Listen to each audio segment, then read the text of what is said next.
যে বন্ধুরা দেখুন ফুলের বাগান। এই ফুলের বাগানে বসে আমরা দুপুরবেলা মূলোর পকোড়া, গরম গরম ডাল আর মূলোর গরম গরম পকোড়া দিয়ে ভাত খাবো। শীতের রোদ্রে বসে বসে কি বড় বড় হয়েছে একটা একটা। দেখুন বাই কালার, ওই যে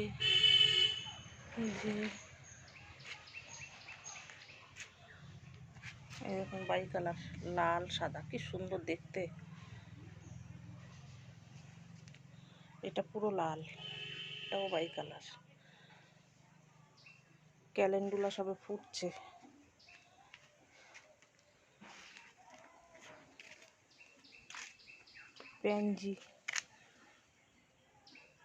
প্যানজিগুলো কি সুন্দর দেখতে।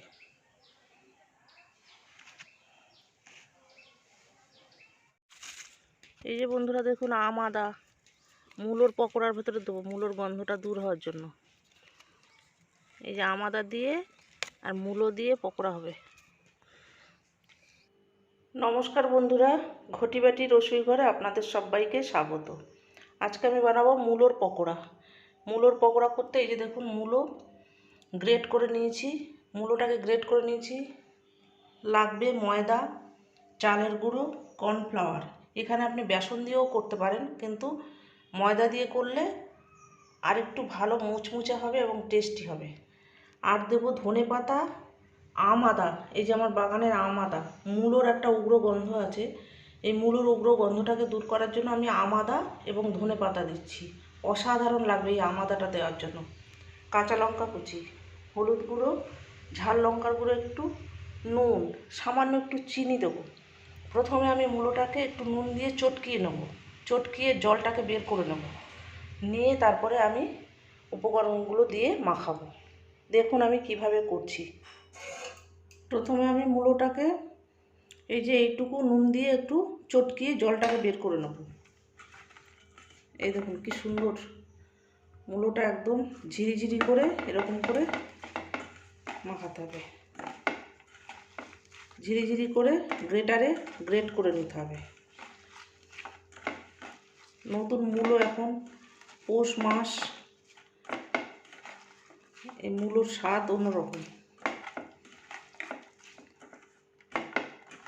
এই যে এইভাবে করে চটকিয়ে এই যে জলটা, এই জলটাকে পুরো নিংড়ে নেব। মূলোটাকে নিংড়ে রস বার করা হয়ে গেছে। এবার দিয়ে দেবো একটু হলুদ, পরিমাণ মতো একটু হলুদ দিয়ে দিলাম, একটু ঝাল লঙ্কার গুঁড়ো, অল্প সামান্য একটু কাঁচা লঙ্কা কুচোনো দেবো। প্রথমে কাঁচা লঙ্কা কুচোনোটা দিয়ে দিচ্ছি, ধনে পাতাটা দিয়ে দিচ্ছি, আম আদাটাকে দিয়ে দিলাম। এবার দেব বেসন,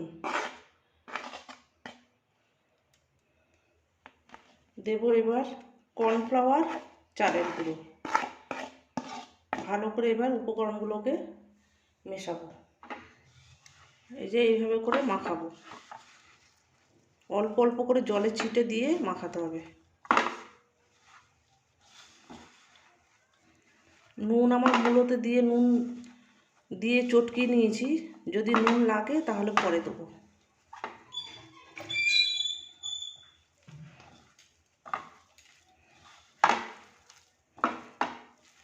দেবো সামান্য একটুখানি চিনি, এটা আপনারা দিতেও পারেন নাও দিতে পারেন। চিনিটা দিলে একটু স্বাদটাকে ব্যালেন্স করার জন্য একটু চিনিটা দেবো।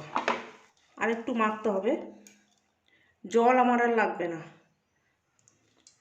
এই যে দেখুন বন্ধুরা, ফ্রাইং প্যানে তেল বসিয়ে দিয়েছি, তেলটা গরম হয়ে গেছে। আর এই যে আমার মাখা হয়ে গেছে, মূলোর পকোড়াটার জন্য রেডি করে ফেলেছি মেখে।